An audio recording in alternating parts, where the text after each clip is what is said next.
same ba ang rejection or infection? Rejection and infection are different. Rejection kasi is your body rejecting the implant or ayaw niya sa implant.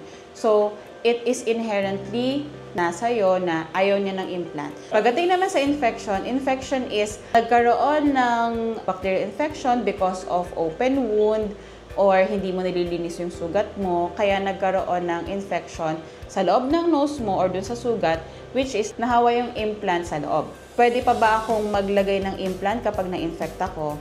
Technically, yes. If sure na infection ang cause, meaning may bukas kasing sugat or hindi malinis yung pagkakagamit ng implant, pwede kang ulit mag-implant given kailangan wala ka ng infection before you do the revision. So meaning, if you had an infection, kailangan tanggalin mo ng implant, pagalingin ka muna, make sure that you are 100% clear sa infection, and then you can do the revision. Pagdating sa rejection, if it is true rejection, meaning proven na hindi talaga, ayaw talaga ng katawan mo sa implant, hindi ka na talaga pwedeng maglagay ng any implant.